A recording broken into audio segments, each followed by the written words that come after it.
Americans paid a whopping 10 to 12% more for most groceries in the summer of 2008 than they did in 2007. And some of the healthiest items, fruits and vegetables, have seen some of the biggest increases. So how do you eat healthy when you're on a budget? Here today to talk to us about how to do that is Mandel Smith, a nutrition educator with Penn State Cooperative Extension. So thanks for joining us, Mandel. Thanks for having me.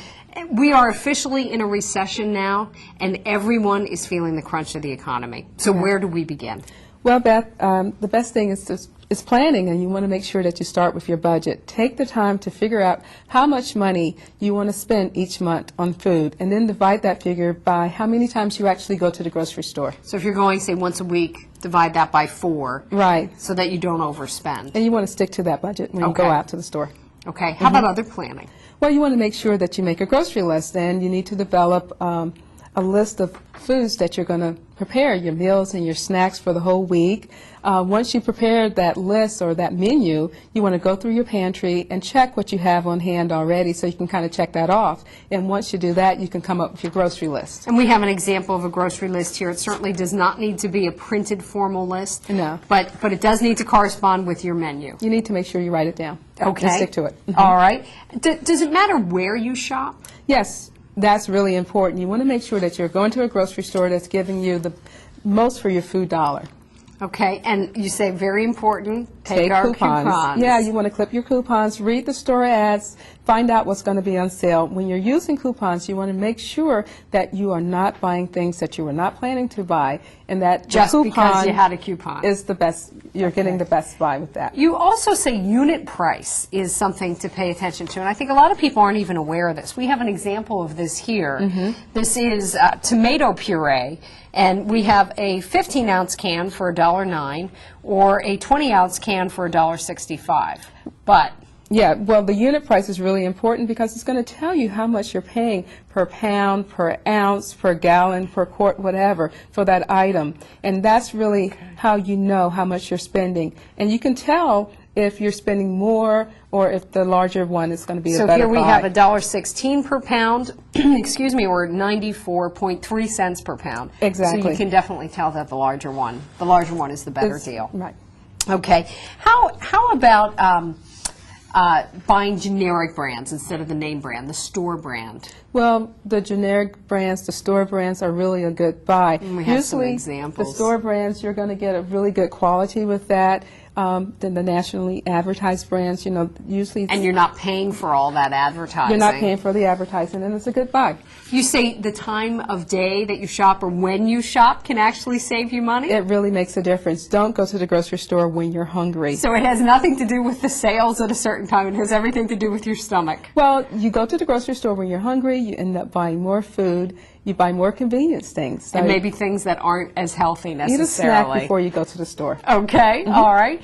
You say people should also watch out for gimmicks or mind games as they walk through a store. There are lots of gimmicks at the grocery store, so you really have to be aware of what's going on. Sometimes you'll see an advertisement for 12 per customer, and you think, well, that must be really a good buy. Or you'll look at the shelf, and the things that are eye level are usually more expensive. So look at top and look at bottom. Oh, that's interesting. And remember, the size of your grocery cart is really going to make a difference. Studies show that the larger your cart, the more you buy. The more you're going to put in it. Stick with your list. Okay. Don't try to fill up your cart. One of the things that I find, too, is those displays at the end of the aisles. I often find myself getting tricked into thinking, well, it must be on sale because it's on display, and they have a bunch of them at the end of the aisle. But those displays are really nice, but you have to be careful that you're not spending more because a lot of times those things are not on sale. And if you go down the aisle, you can probably find it at a good price or better.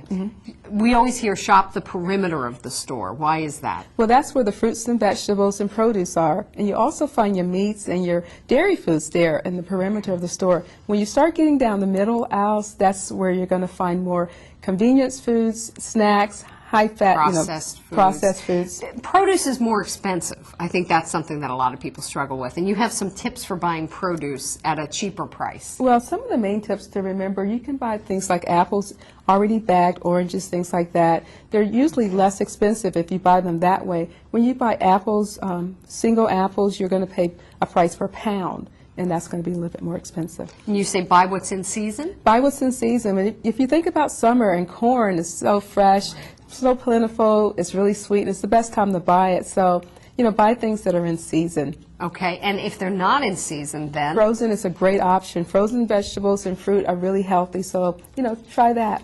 And that's especially important in wintertime in Pennsylvania because there is not an awful lot of fruit in season. There are not a lot of things in season, but if you have to have strawberries, think about that in the summer when they're plentiful. Freeze them, and that way in the winter you have those. That's a great idea. That's a great idea. How about all those single-serving convenience foods that are so popular now? Well, you find those everywhere. It's like an explosion of them all of a sudden. The good thing about those is that usually they're calorie controlled. Usually 100-calorie packs. Right. But, even though portion control is really important, you shouldn't have to pay extra for it. And so you can make your own? Make your own. Just buy a big bag, put it in a bag. bags, and divide up your pretzels or chips or whatever that way. You have another great tip. You say don't make meat the focus of every meal. A lot of times people will make that meat item the focus. You plan your meals around your meat. Look at things from the grains group of the USDA My Pyramid. Fruits and vegetables, those are the largest portions of the pyramids, and that's where we should be planning our meals around. And we have some great suggestions here, some things like bean burritos, chili that you can use a lot of beans in, stir fries that use more vegetables and less meat. So Right. those are some ways. It's also cheaper to cook things from scratch. Yeah.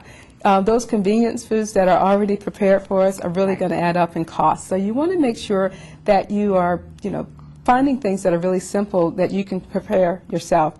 Things like popcorn. It's really inexpensive, but when you buy popcorn pre-popped, you're going to pay a lot for it. Right, and same goes with eating out. We spend so much money eating out. Oh, yeah. You can Cheaper to prepare make your it at own home. pizzas. You think about running out to grab a quick pizza. You can make your own if you have a dough. You can make a quick crust and add some tomato sauce and low-fat cheese, and there you go. That's terrific. So it sounds like really planning is really the key with all of this. Exactly. And that you want to kind of map it out as you go through. Yeah, great. Well, I think these are important tips. People certainly need to think about saving some money. We're all struggling right now to do that and to eat healthy at the same time. And healthy eating is often the first thing to go. So, Mandel, thanks so much for your help. And we want to encourage people to visit our website for more information. It's missiongoodnutrition.org.